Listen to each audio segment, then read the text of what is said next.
Okay. So today I'm going to discuss the uh, information economics, that is a class of market failures which results in the failure of the fundamental theorems of welfare economics. Now, as we have said, that the assumption, one of the crucial assumptions made under the fundamental theorems of welfare economics is that both parties have perfect information. This can be violated in different ways. One is that you can have uncertainty. So, uncertainty basically means that the one to one relation between, just one second, the one to one relation between decision making and outcomes doesn't hold. You have a one to many situation. So, you don't know what the output is given your particular decision.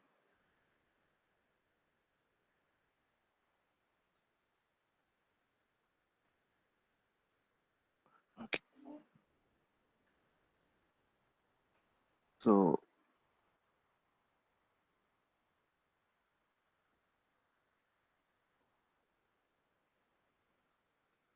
if you don't have any uncertainty, and if we look at the decision set D1, D2, D3, they have unique outcomes.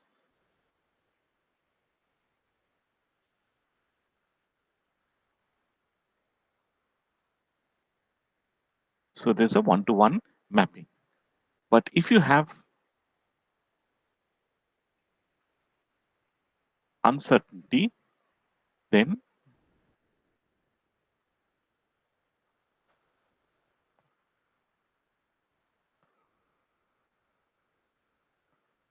you have a large number of possible outcomes, and it can be something like this.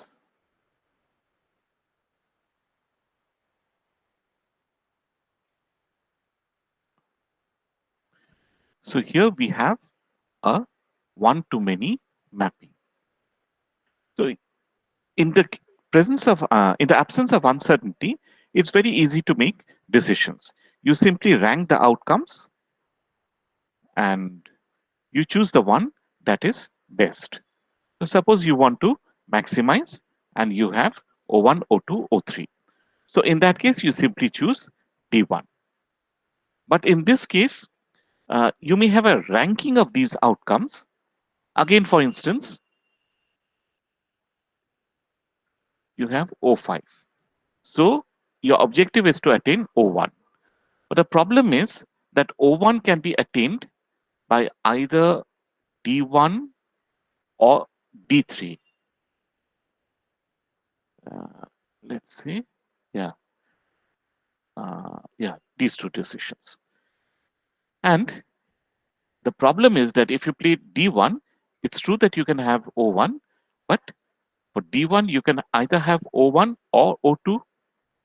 If you choose D3, you can have O1, but you can also end up with O3 or even worse, O5. So in this case, decision making becomes quite complex.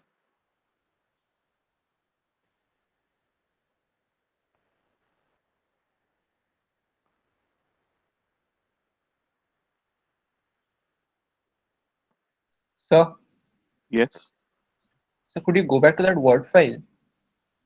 word Oh, file. right. Oh no, yeah, I meant this.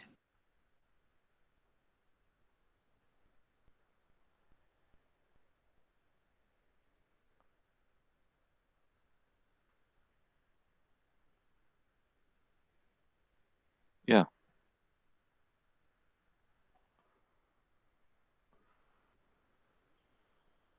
Yes, I got it. Thank you. Okay. Now the other case in which the assumption of perfect information is violated, that both parties lack the same amount of information.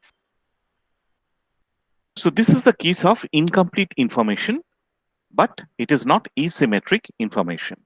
Asymmetric information occurs when one party has more information than the other party. So if you have information asymmetry, then two problems can arise, that of model hazard and adverse selection.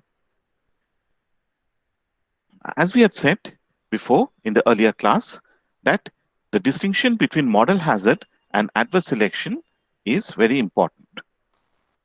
See, when we are undertaking any transaction, we have to make a contract. It can be an explicit contract, we write it down. It can be a verbal contract, which is also an explicit contract, or it is an implicit contract. But anyway, we have to have a transaction. Adverse selection occurs before the agreement is made, before the contract is made.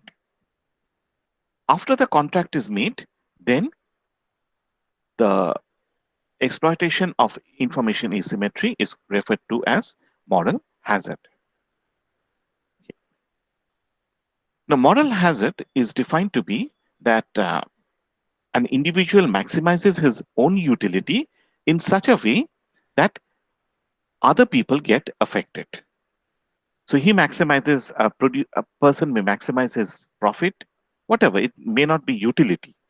He maximizes his, or rather, he optimizes his objective function, and this affects adversely, obviously. This adversely affects other people. When does it occur? It occurs that when you're doing something, when you're performing an action, you bear the full costs or enjoy the full benefits of your actions. However, in the case of in some situations, we will find that this assignment of full consequences, costs or benefits doesn't occur. So basically what we are saying is this, that suppose you take an action and this action has certain cost and it has certain benefit. So and this action is suppose being undertaken by X. So all the cost of the action goes to X. All the benefits of the action are enjoyed by X. This is in a normal situation. In case of, in certain cases, we will find that the cost, we can either have a situation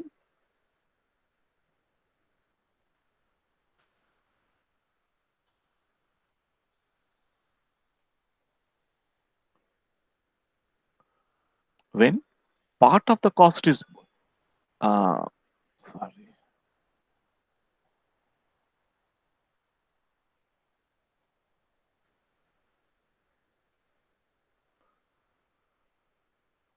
is borne by another person Y, or the benefit part of it goes to Y. Now, how is it different from externalities, you may ask? See, in externalities, it is a case of property rights or missing costs, whether we take the Pigouvian case or the Coasian approach.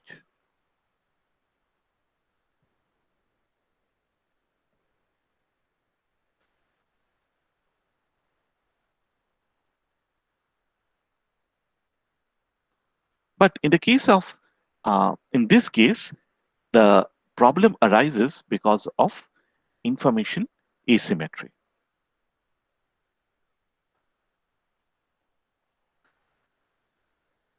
Either X or Y doesn't have complete information. One of them has complete information, the other doesn't. So let us say X has complete information, Y has partial information. Or it can be the opposite. Y has complete information and X has only part of the information.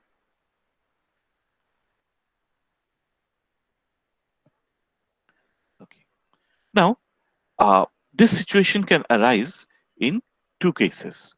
One is that contracts, the contract that you're making to in relation to the transaction, that is a restricted contract.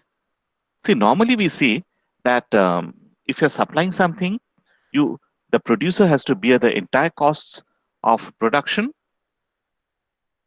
let us say, and uh, the entire benefits also goes to the producer. However, in some cases, we may find that the contract is restricted in such a way, we'll discuss examples, that the entire costs and benefits doesn't go to the producer. Second is that we can have asymmetric information regarding behavior after the deal has been agreed upon. So let's look at asymmetric information. Suppose two agents have struck a deal. They want to enter, they've decided that, okay, we want to enter into a transaction. So Arrow would say that moral hazard occurs because one of the two agents may possess some exclusive information which is not possessed by the other person. Such information can be of two types. Hidden action, the action of the agent cannot be observed. As I've discussed before, I'm asking you to paint my house, but I can't observe you all the time. So as soon as I leave the house, you stop painting or you paint the house very quickly. So the action cannot be observed. It is hidden. The other thing is the action can be observed, but whether it is appropriate or not cannot be determined. So this is called hidden information. So in both the cases, a person is asked to provide a service. He has two choices. He can provide the service efficiently, or he can provide the service but not efficiently. He does the work very hurriedly. He stops working most of the time and finishes off the work in just a few minutes. Or he works for the entire period but doesn't do the appropriate actions. Now, if he doesn't do the work properly, okay, he's not putting in full effort. In that case, his disutility will be low. See, the effort that he puts in into the work creates disutility.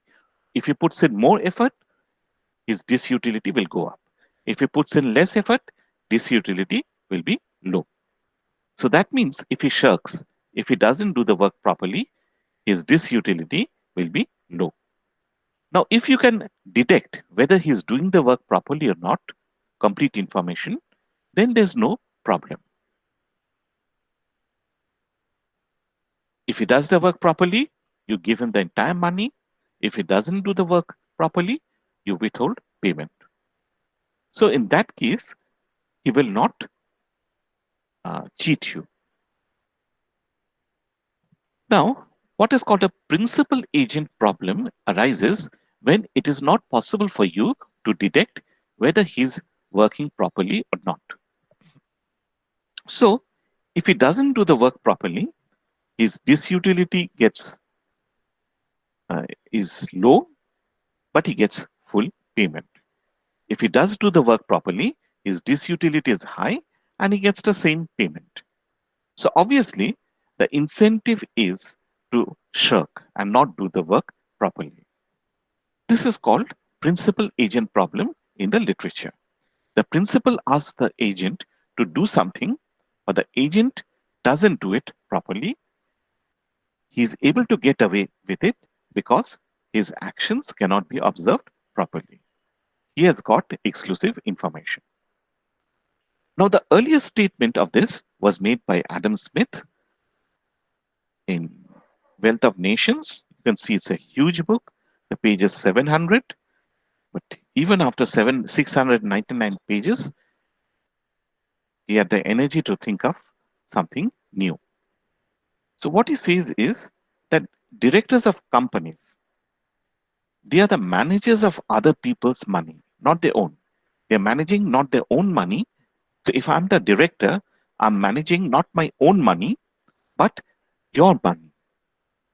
So therefore, if it was my own money, I would try to invest the money very carefully so that I don't lose the money. But because I'm using or utilizing your money, I can invest it in very risky assets. So what I'm doing is I'm maximizing my own benefit, and it may result in certain actions which will uh, a situation will come when your entire money is lost or part of the money is lost.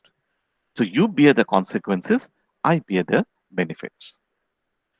A very good example of this occurred in the late 1990s, around 97, 98.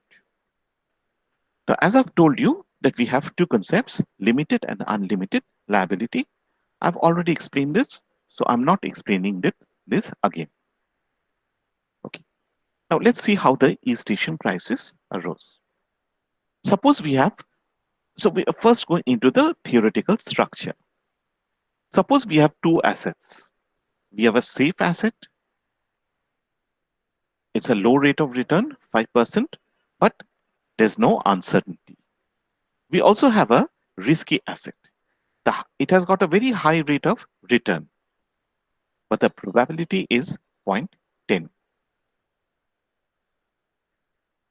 The probability is zero point 0.9 that the investment fails. In that case, there's no return. Now the banker, the public pays deposits money with the bank, and the banker pays 3% to the account holders. And taking this amount, they can deposit this in either the safe asset or the risky asset. Now, if he invests in the safe asset, he's going to earn 5%. There's no uncertainty involved. And he has to pay out 3% to the depositors. So he gets a profit of 2%. If he invests in the risky asset, now we have uncertainty. If he succeeds, 30%, and 30% minus 3 is 27%. But the probability is 0.10. The probability of failure minus 90 is, uh, it has a probability of 0.9. And in that case, he doesn't get anything. So the loss is minus 3%. So what is his expected profit? The expected profit is uh, probability into the returns. And you can see that the expected profit is 0. So if he invests in S, he's going to get a profit of 2%. And if he invests in R, his expected profit is going to be 0. So in this case, how much will he, in which asset will he invest? And the answer is obviously S. So this is a case of unlimited liability. Now let's consider the case of limited liability. So if the bank fails, the depositor's money goes off. The banker doesn't have to pay the account holders anything. So the first part, S, is the same, 2%. If he invests in R and the investment succeeds, this is also 27%.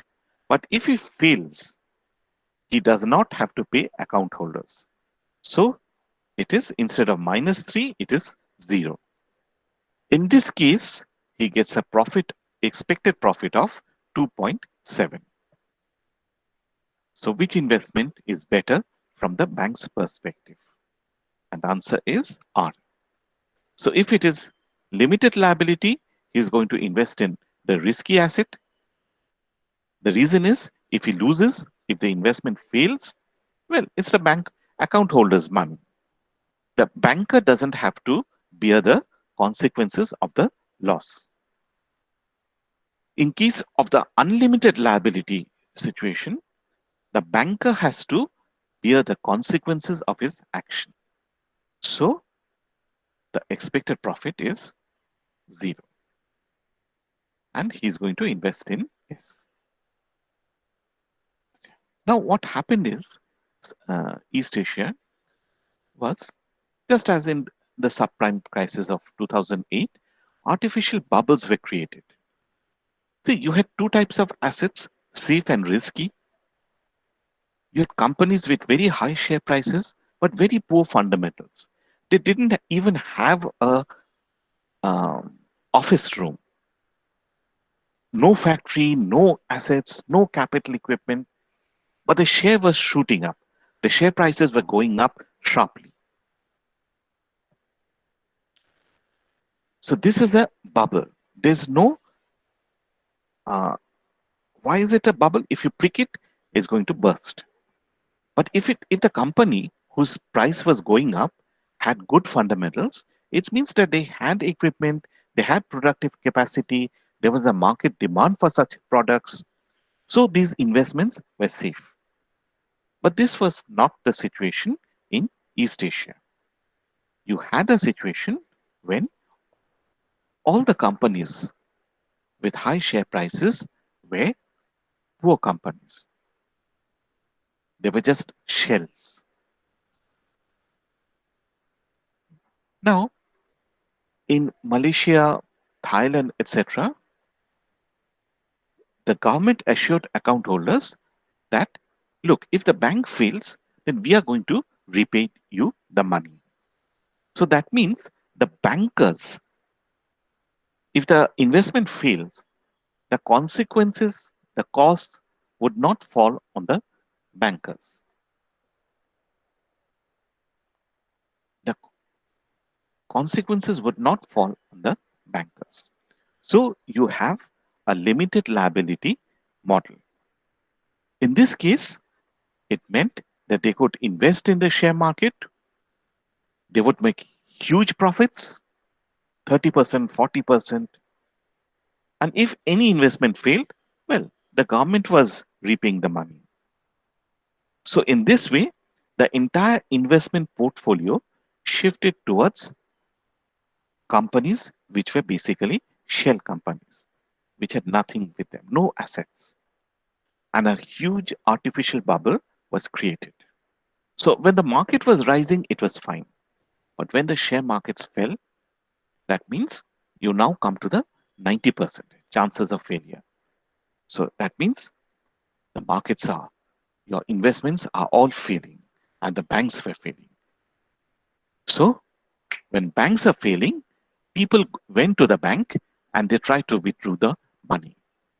Now, as you know from the macro, that banks keep only a certain part of the deposits with them. So if all of you, suppose, have come to me and kept 100 rupees, I will not keep 100 rupees with you, me. I'll keep maybe 5 rupees with me and invest the remaining 95. Now, if all of you come and suddenly ask that, okay, repay me 100 rupees, I won't be able to repay you.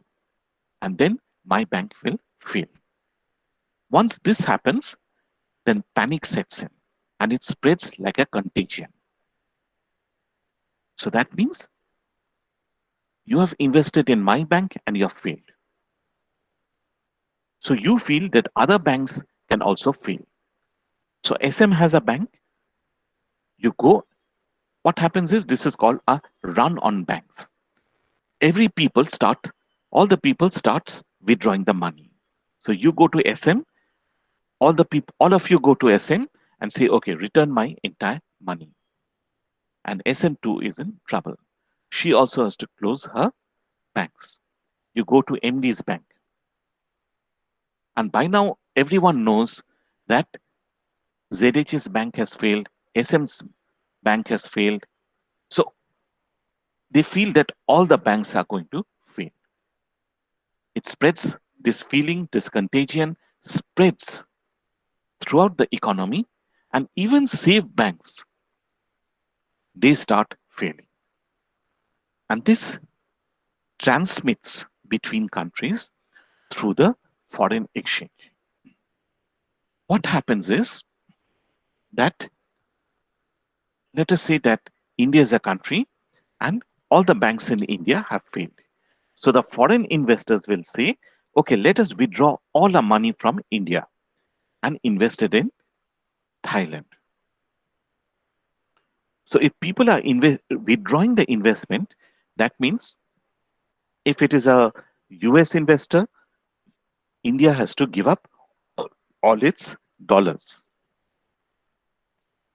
If it is a investor from UK, all the there's a huge demand for pounds.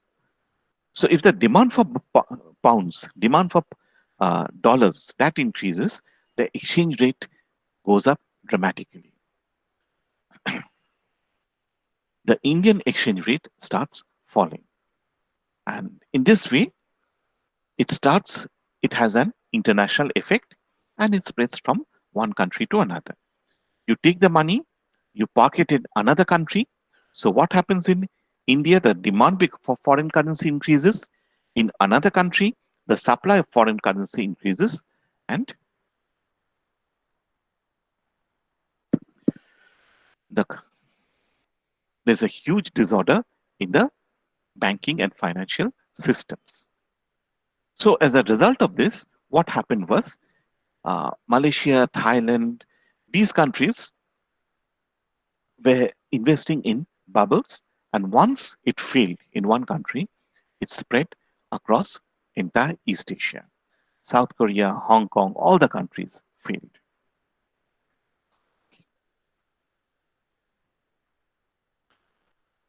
So is there any question, or have you all gone to sleep?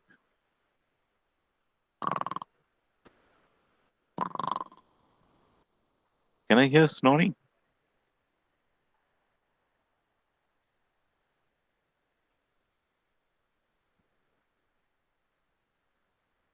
Yes, sir. Okay.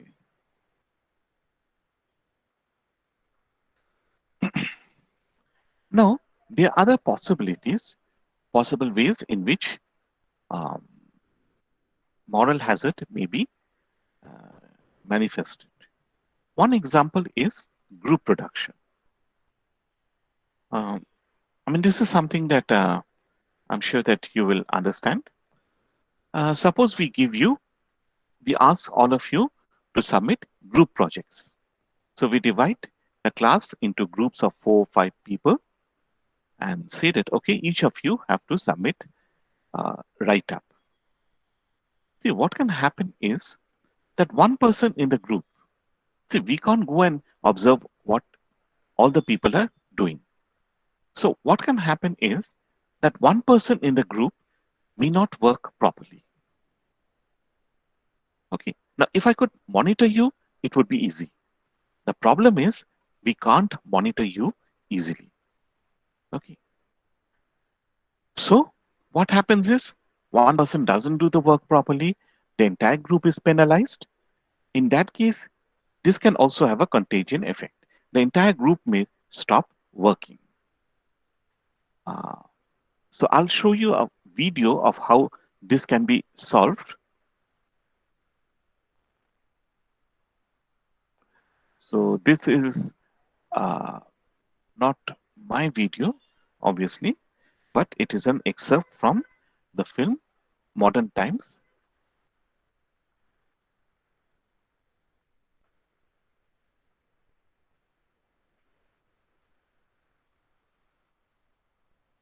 Yeah. Okay. Can you see this?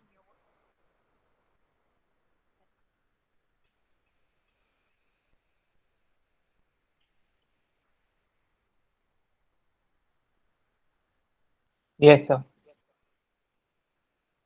Acha, it's coming with a time lag. So this is group production. And you can see that one person is not doing the work.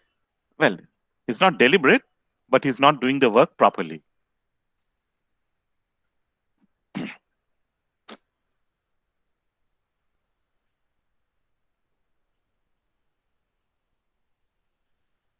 And as a result of this, other people are getting affected.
So you can see over here that you have group production, and you can see that how one person, in this case obviously it's not, is not doing it deliberately, but if one person doesn't do the work properly, this can result in the output quota not being fulfilled. Uh, Now, how to solve this problem? One way of solving this is using what is called peer monitoring. It's not possible for the employer to monitor them, but the group who is working, okay, the group who has been assigned the work can observe each other, can observe all the other people. So if there are, let us say, four people, X1, X2, X3, X4, X1 can observe how the other three people are working. And they can jointly decide that, okay, if one person is not working properly, then we'll give him a knock on the head and tell him that, look, we won't suffer because you don't want to work. You'll have to do the work properly. So this is called peer monitoring. Okay, monitoring by the within the group. Another possibility is that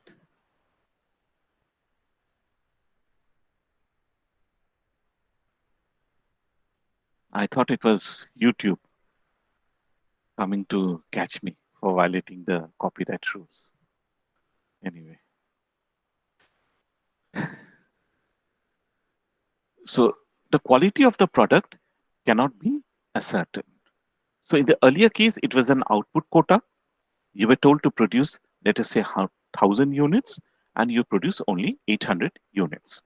The other case is you produce 1,000 units, but the quality is not good. This becomes a major problem when up to when you have multiple products being used jointly to satisfy a certain demand. For instance, suppose a drug is prescribed. A doctor prescribes a drug. Whether it is successful or not depends upon three things: the quality of the drug, whether it's a drug or it's a fake medicine, whether it is appropriate. This depends upon the doctor's skill and experience. So you may have a cough and cold, but he gives you medicine for something else. And third is the medicine is fine, it is appropriate, but you don't take it properly. I'm sure that you have heard of the story when there was an alcoholic who went to the doctor and said that, look, I want to give up taking alcohol. So the doctor said, okay, you can't do it immediately. So what I'm suggesting is you take this medicine every day after dinner. And at the same time, don't give up alcohol immediately. Take one glass of booze every night. So one glass of booze and one medicine, take it for a month and then come back to me. So in this way, we'll gradually get rid of your alcoholism. So after 1 month, the patient comes back to the doctor and the doctor asks that, how far is your medication going? And the patient replies that so far as the medicine is going, well, I'm 3 weeks behind. But so far as the booze is going, I'm 5 years ahead. So in this case, the patient was not taking the medicine properly, and this can result in failure. In such a case, it is true that a producer can guarantee product quality, but this is this cannot be a complete solution because, as you know, or as you can realize, the patient and doctor can act in an inappropriate manner. But normally, what can happen is, uh, I mean, I remember that in one case, uh, one of our we were staying in Bombay for 1 month, and one of my roommate was wanted to buy a what was it? I think he wanted to buy a radio. So he went to somewhere a street side shop, and he purchased a radio. And when he came back after one day, the radio stopped working. So he went back and he got another radio, and he showed us the radio, and he switched it on, and the radio didn't start.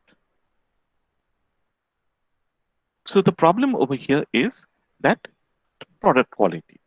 But if you had purchased the item from a proper shop, then the shop would have given him a guarantee that, okay, your product is going to work for 1 year, 2 year, whatever. And if it doesn't work, then I will exchange the product free of cost. So if a producer guarantees, offers a guarantee or what is called a warranty in this way, you can be sure that it has some assured product quality. But if the producer says, look, I can't guarantee the product, it means that there's likely to be something wrong with the product quality.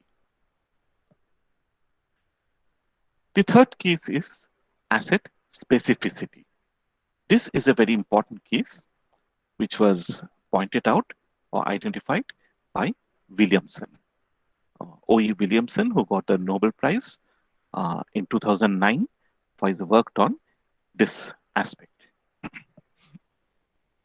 See, sometimes uh, you have very specialized investment in either physical capital or human capital before production or trading commences. Uh, like for instance, uh, let us say that you're making, you want to set up a factory which will make automobile bodies, the body of the car. Now, the car bodies are made by a machine which is called die, D-I-E. Now, the die makes a body specific to a particular model. So you can have a die for, let us say, Maruti 800. You can have a die for i10, or I don't know, the different cars. You will be more expert than us, than me. So if you purchase a model, a die, which makes Alto, you cannot use it to make WagonR. If you purchase a die which makes uh, Indica cars, you cannot use it to make Honda cars. Now, when you're deciding, okay, what you have to do is you have to invest in the machine, in the die.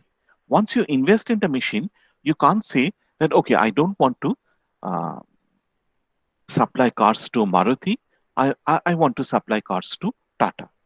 In that case, you have to sell your entire machinery and purchase new machinery, which is huge expenditure. So once you make the investment in a particular form of capital, in a particular type of die, it becomes specific to that asset, to that transaction. You can transact only with that company. Therefore, once you make an investment, you become tied to him. You cannot move away from Maruti to Tata Indica. If you have invested in Indica cars, you cannot move from Tata to Bengal Hyundai. In this case, the company may say that, okay, I had entered into an agreement, but now I want to change it. And he changes the agreements. So in this case, what happens is you're always afraid of this. And what will happen is you will prefer not to enter into, you will prefer not to make such an investment because there's no guarantee that that a person to whom you're supplying will not change the terms. Do you understand what is asset specificity?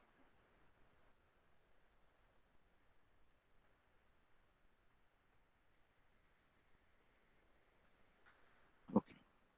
So could you re-explain that example of the molds for automobiles? I didn't get that. See, what happens is that The molds are made by a machine which is called die. Understood? Now the die can make only one type of mold. Yeah. So if you're making Wagoner, you need only one type of mold. You have to buy one particular type of die. If you're making Alto, you have to purchase another type of die which will make only Alto. It cannot make anything else. Clear? So what happens is that initially you have a choice. You can purchase, let us say you have got different types of dice. Okay. And if you purchase D1, you will have to enter into a transaction with C1. Okay. So before you have made the investment, you can talk with all of them and try to find out which company will give you the best terms. Now, suppose you have invested in D2. Once you have invested here, you become tied to C2. You cannot say that, okay, I want to move away from C2. I want to break off the contract and I want to enter into a new contract with C1. The reason is that the dies are very expensive. So you have already purchased the dies, you'll have to sell them and you'll have to buy new ones. Okay, so it's a huge expenditure. There's a huge capital loss that you're going to incur if you want to shift from C2 to some other company. So once you become tied to C2, C2 will want to renegotiate your terms.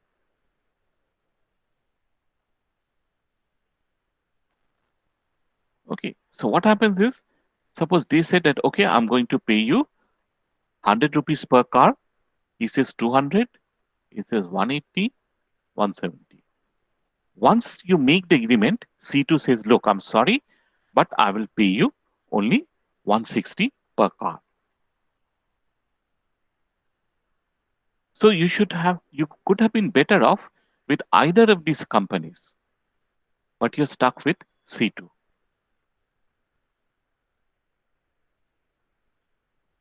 So is it clear?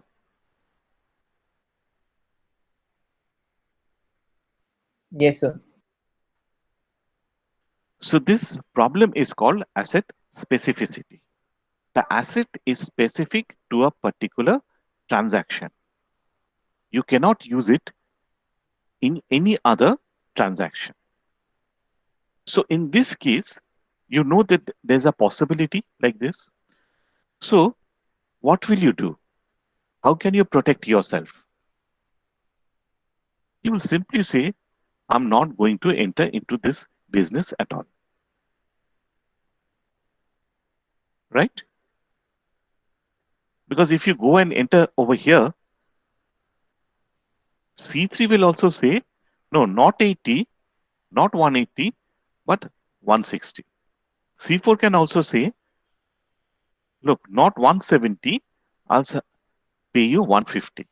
Anyone can make this. Once you become tied to him, once you have made an asset specific, transaction specific investment, the problem of asset specificity can arise. So the only way of preventing this is you don't enter into this market at all. So that means the companies will not get any, cannot subcontract to any other person. So the only solution is vertical integration. Vertical integration means that they will take over your company.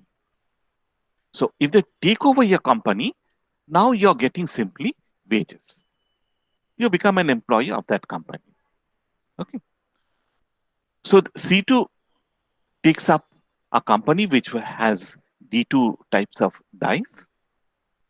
It becomes a branch or it becomes a department and all the people simply get salary, which is fixed, and C2 is assured that they are going to get their car molds. So this is called vertical integration, when you're integrating between stages of production. And what is horizontal integration? You integrate between similar companies. Okay. Now, another interesting way in which the problem of moral hazard can be solved is through self-enforcing contracts. See, the contract can be designed in such a way that the agent has a choice of either shirking S or working hard. The principal doesn't know what he has chosen, what the agent will choose. Okay. The salary, the workers will get a salary and bonus. Okay. The bonus is a contingent bonus. It is based on outcome. So if the person shirks, the outcome will be poor, and in that case, the outcome is not paid. The bonus is not paid. If he works hard, then it's likely that the outcome will be good. In that case, the bonus is paid. Okay. Now, the principal doesn't know whether you're putting in S or whether you're putting in H. But you know what you're going to do. And the trick is that you fix up the amounts in such a way that it is better for you if you work hard. In that case, you will get a higher pay. If you shirk, you're going to get a lower pay.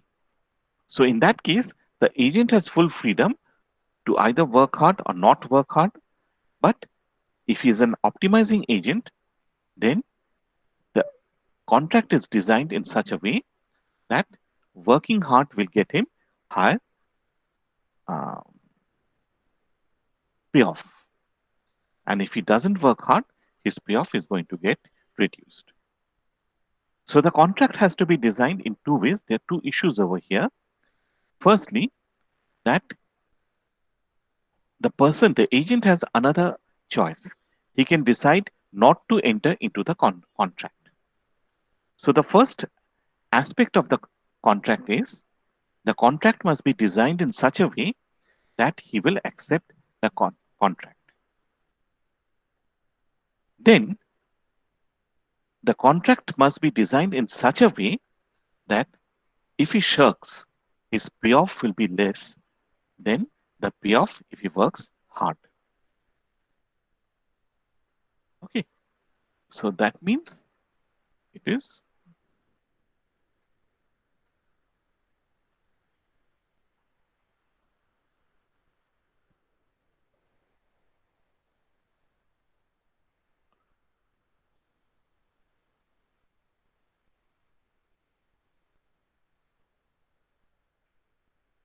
he can accept the contract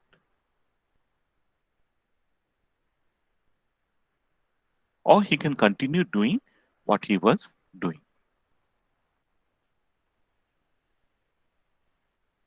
Okay, this is the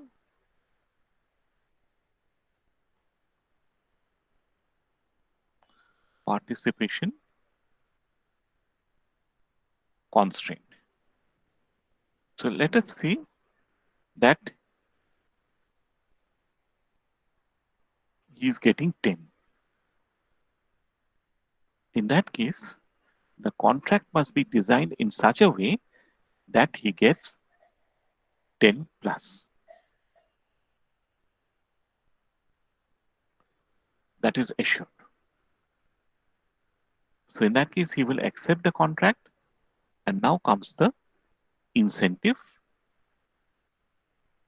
constraint. So he's got an option of working hard or he can In this case, let us say he gets 20. In this case, he gets 15. Okay. So in this situation, what happens? If he accepts the contract, he is going to get a minimum of 15. Okay. He may also get 20 also, but he's going to get at least 15. Right. So which is better? Should he accept the contract or reject the contract?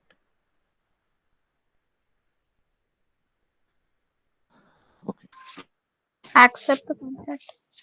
Yes. Now, if he accepts the contract, what will he do? Again, he has got an option, working hard or not working hard. What will he do? He'll work Ob- hard. Obviously, he's going to work hard. So nowhere, at no point, you're forcing him to do accept the contract or working hard. You're giving him full freedom to do whatever he wants.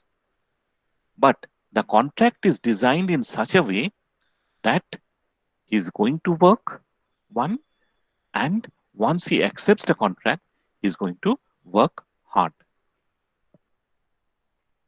Okay. But suppose it is something like this.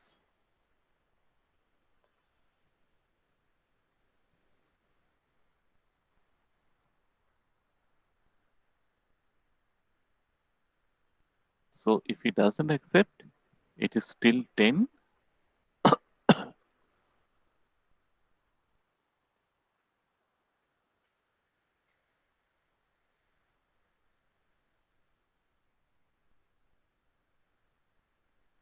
See if he okay. See if he accepts the contract, he's going to work hard, right? So actually this should be 20. So in this case, if he accepts the contract, he's going to work hard. So how much is he going to get? 8. What is the problem with this contract? Even if he chooses to not accept it, he gets 10, which Yeah. is higher than 8. So the participant constraint is violated. He will not participate. Acha. Suppose we make it like this. What is wrong with this contract? So in this case, it becomes 15. What is wrong with this contract?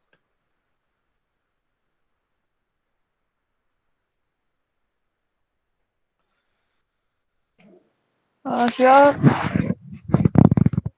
then he gets higher. He gets a higher value. So working hard, and it's better to shirk than to work hard for Yeah. him. So the incentive constraint will be violated in this case.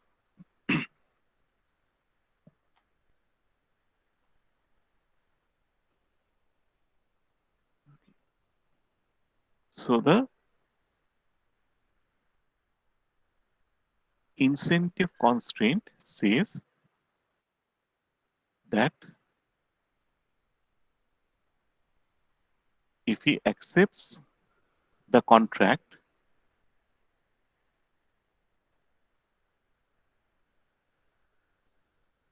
he should work hard. How can you ensure this? The expected payoff to working hard, and this is the expected payoff to shirking. What is the relation between them?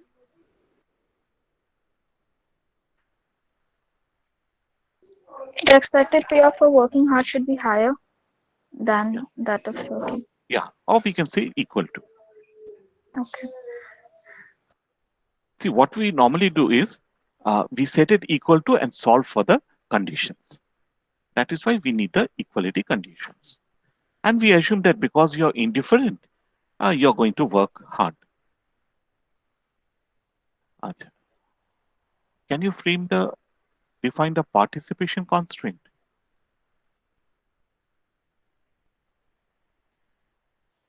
Sir, the expected payoff to accepting should be greater than the expected payoff to not accepting. At least greater than equal to. Yeah. And remember that if both the constraints are satisfied, E pi h, okay, he's going to choose this. So we can, I mean, if this is satisfied, we're going to have this.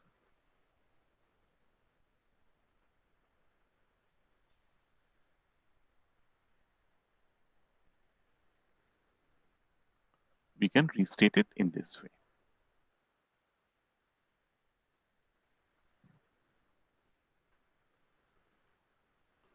Okay, is it clear?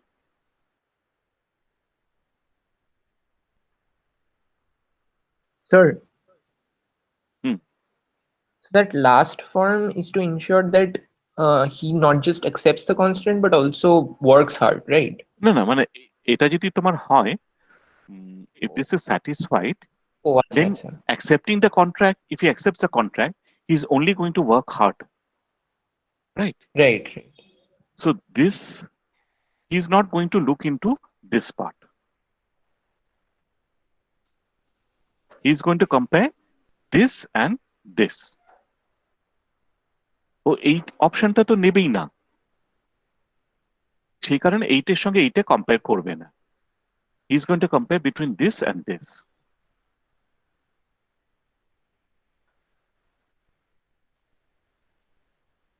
So the second part holds if the incentive constraint is satisfied.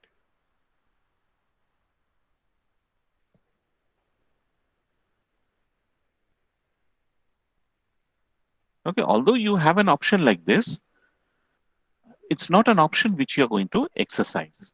So this 15 can be even lower than this. It doesn't matter.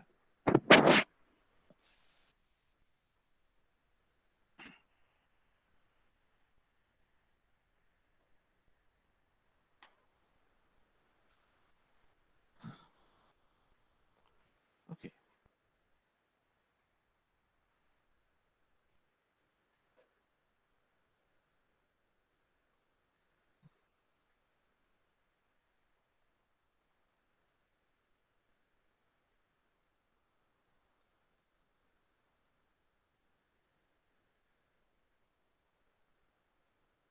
Okay.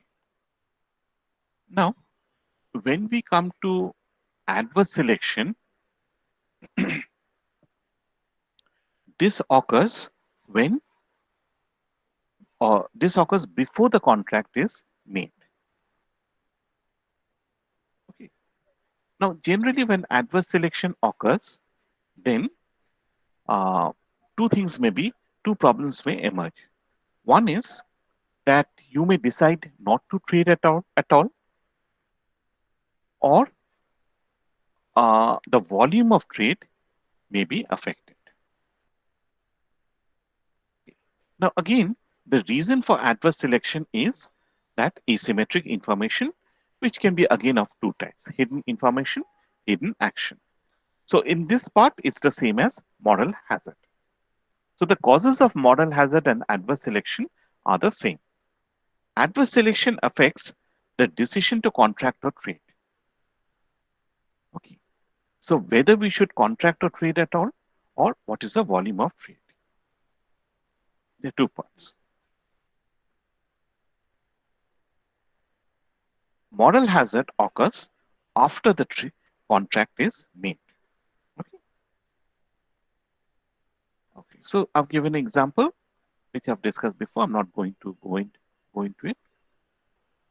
I'm not going to go into the details of market for lemons also. Uh, they will be covered in the postgraduate level by, I think, SM. So as I've told you that what we have is, we can have, uh, I mean, Akerlof's example was in the context of second-hand cars. So you can have producers who supplies commodities of two qualities. You can have good second-hand cars, or you can have poor quality second-hand cars.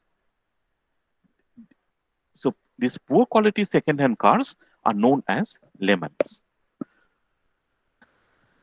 Now the supplier, the person who's selling the cars, knows which is a good car, which is a bad car. But the consumer, the person who is buying, cannot distinguish between oranges and lemons.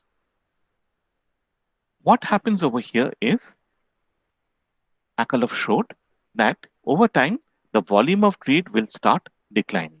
One. Second, the proportion of lemons will increase. So over time, less and less oranges will be supplied, more and more lemons will be supplied. And in the limiting case, only lemons will be traded.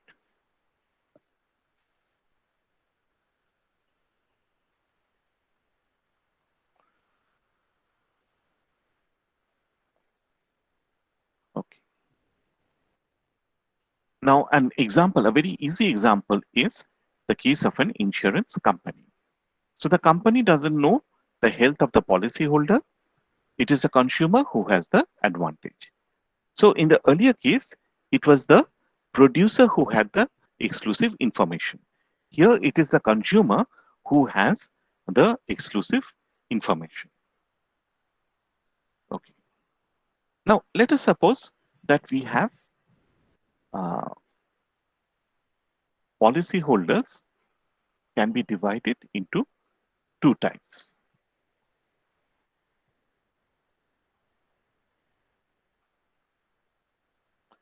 Healthy people and sick people.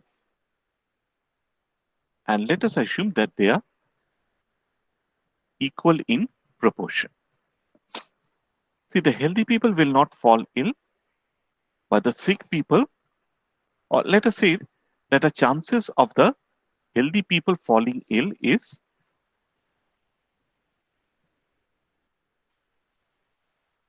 10%, but the sick people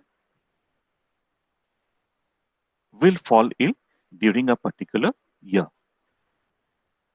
Uh, the hospital bill is, let us say, 1000. Okay.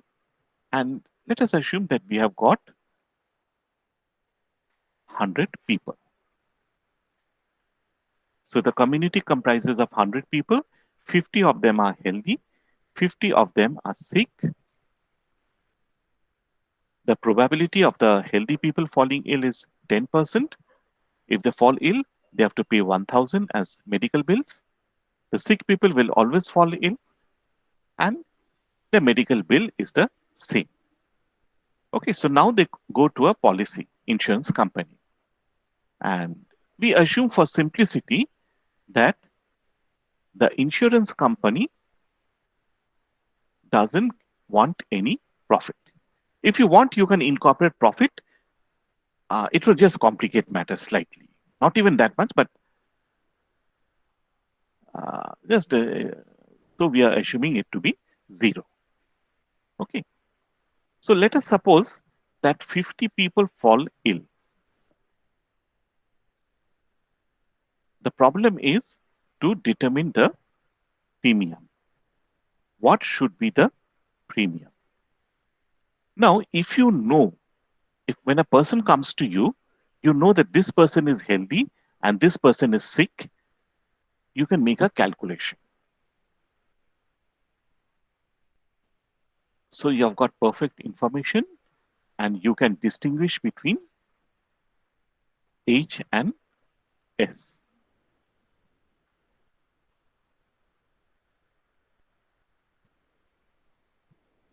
Okay. Okay.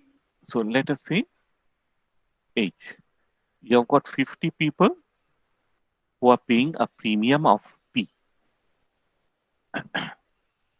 And this has to equal, see, in a particular year, 10%.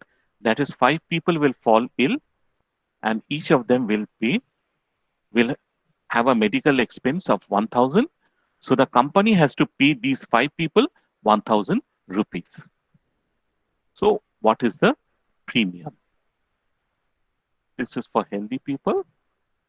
So pH is equal to 5 into 1000 by 50, which is equal to 100. In case of six sick people, all of them, 50 of them pay premium. All of them fall ill. Okay, or DS is equal to 50 into 1000 by 50. So what is the premium? 1000.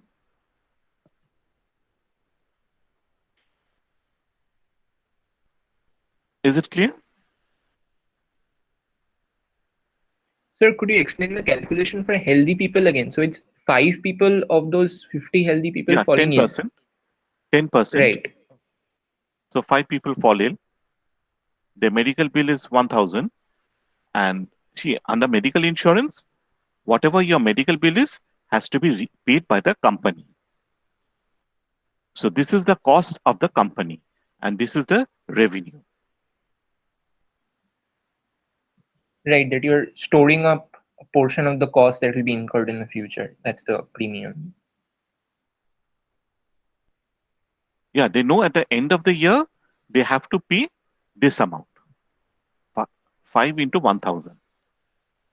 So how much premium should you charge at the start of the year?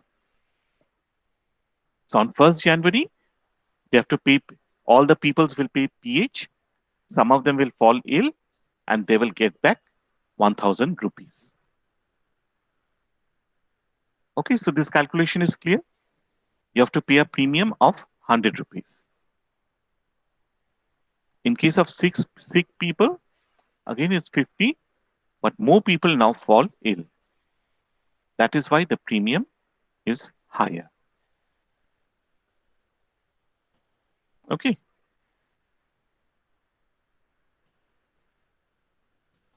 is it clear? Okay.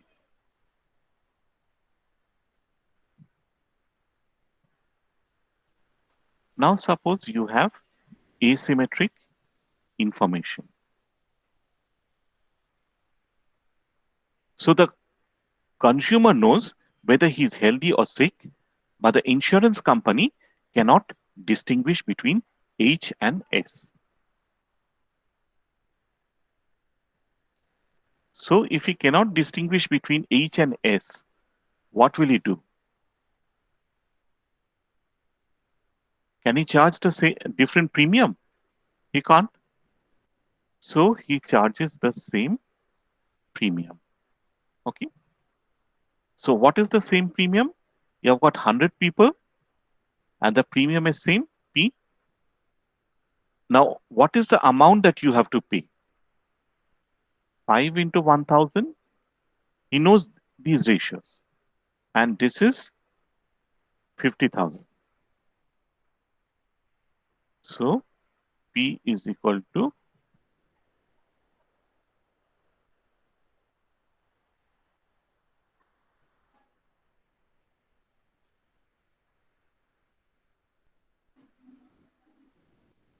okay, in fact, what you have is,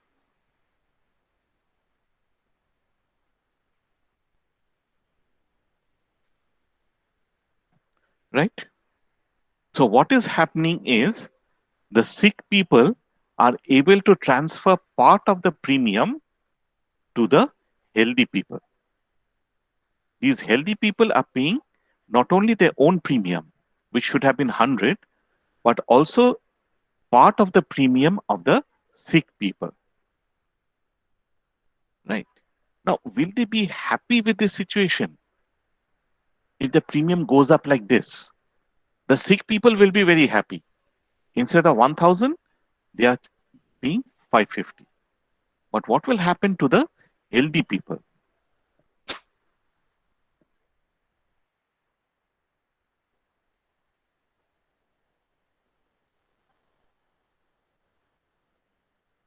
The healthy people will stop buying the medical insurance. Okay. So let us suppose that out of 50 people, 10 of them walks out. 10 of them doesn't.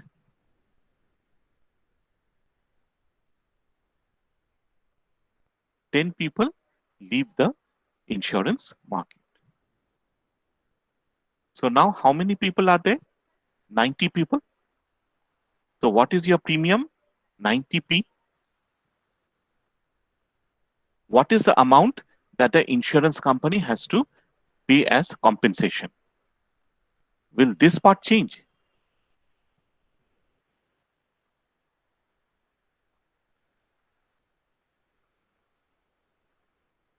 This part will be unchanged. It is still 40,000, 50,000. But over here, you now have 40 people buying insurance. So 10% of 40 is 4. So that means this will be 4,000. So this is 54,000. P is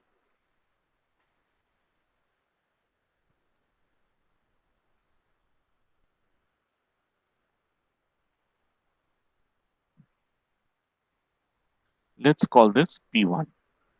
So in the second period, what we see is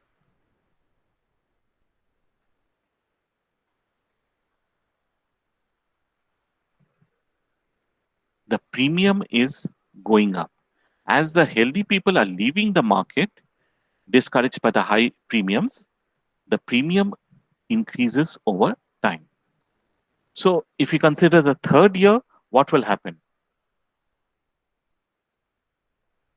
PS greater than P3, greater than P2, greater than P1, greater than PH. Okay, so P3 will be higher than P2. P4 will be even higher. And what will be the limiting case? The limiting case is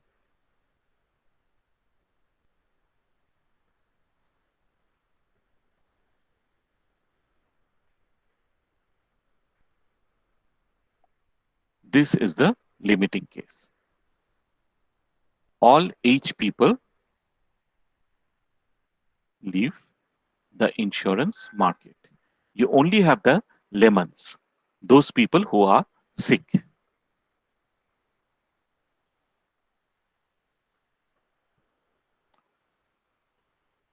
Okay,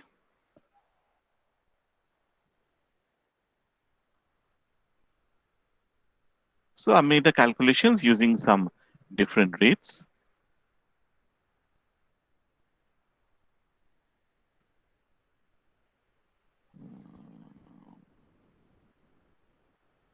Okay, now what we had shown was, see, whether you're purchasing policy or not is a pre-contractual stage. So this is adverse selection. But once you have purchased the insurance policy, we can have moral hazard. How do we have moral hazard? See, uh, if you don't have medical insurance, you will try to avoid being hospitalized. So you'll take your medicine properly, you'll follow up a healthy lifestyle, and so on. We don't do so, but still. But if we know that our hospitalization bills will be taken care of, then there's no incentive for following the advice of doctors.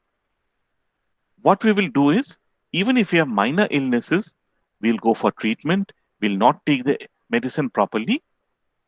So, as a result of this, what will happen is, even for the healthy people, the premium, see, the percentage was 10%, it's now going to go up from 10 to 15, 20, and so on. So, moral hazard also is going to hike up the premium.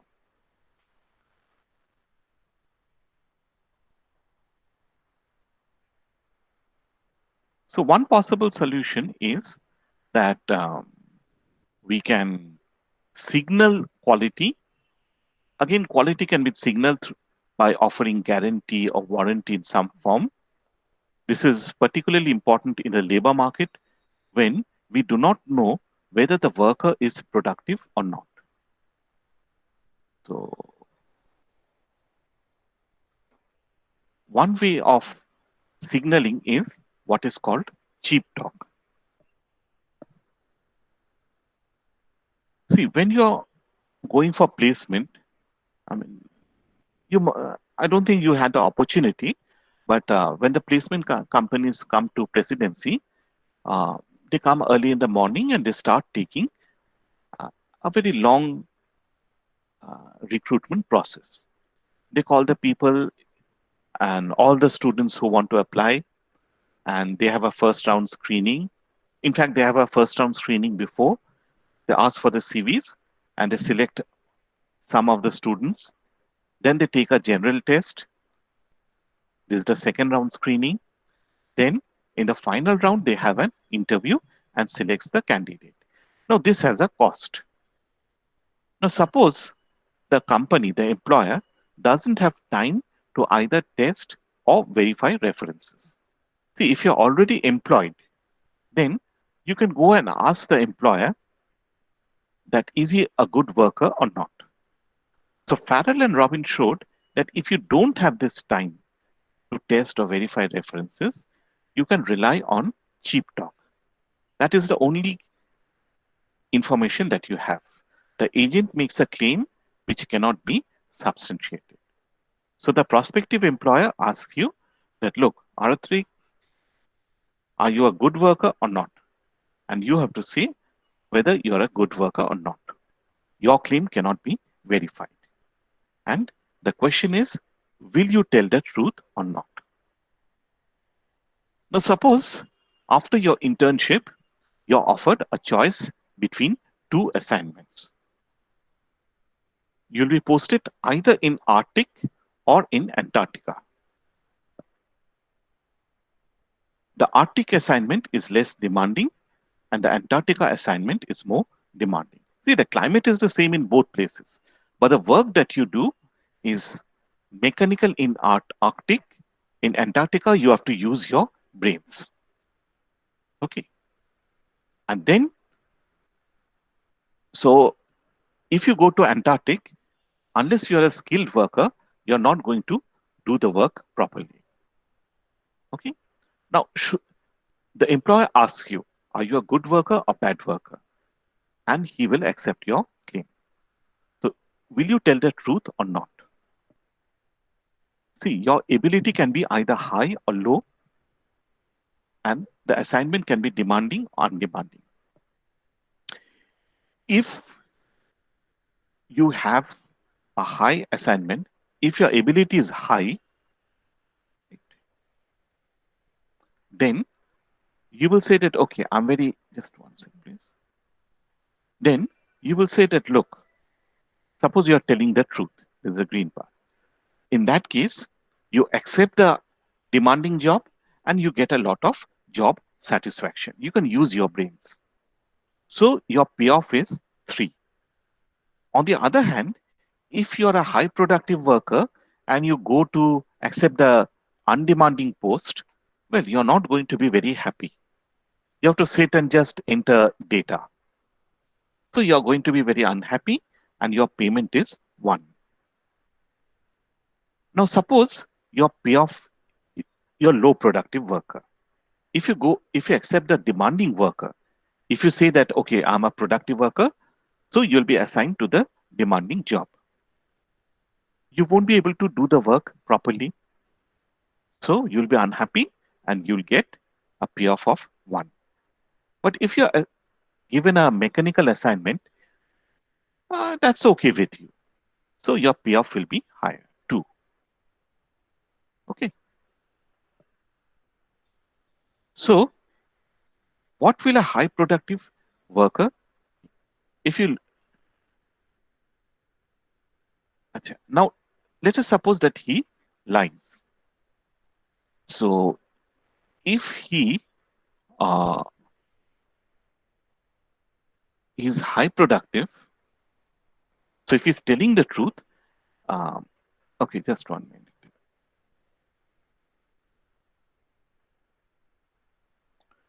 Okay, so the payoff is 3, 1, 1, 2. So in this case, if you're a high productive worker, you will always tell the truth. What is your best option?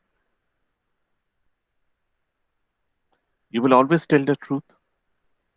This is the payoff where it is maximum. On the other hand, if you are a low productive worker, then there's no point in lying because you will get one. It's better to say that you are low productive and be assigned to this work. So in this payoff, if you look at the light areas, ignore the deep areas. So in this case, what happens is if your payoff structure is like this, you're always going to tell the truth. You can so the employer can rely on cheap talk. Okay. But cheap talk can always fail. Suppose the choice is between Greenland and Florida. The Greenland assignment is less demanding, but Florida has beaches where you can have lots of fun. Now there's a conflict between the firm and employer. See, if you tell the truth, see, if you say that you are high productive, your ability is high, and you go for the demanding job, you're going to get 3. If you go to the undemanding job, it's mechanical, you're going to get bored. So 1. Low productive, 2 is the same as before. But if you accept the tell a lie and go for the tough job, you'll be unhappy in the job. But because you're beaches and you can have fun, your payoff will be high. So now, whether you are high productive or low productive, you will always want the demanding job. In the previous case, high productive workers wanted demanding jobs, low productive workers wanted easy jobs. Here, both types of workers want the demanding jobs. So, both of them are going to claim that they are high productive. So, in this case, the firm will simply have to assume that, okay, some of the workers, they will decide on a proportion and assign workers randomly. Okay, so I'll stop at this point. And we have got some other models over here. And finally, we have got the second best theorem. So I'll cover these parts in the next class on Friday.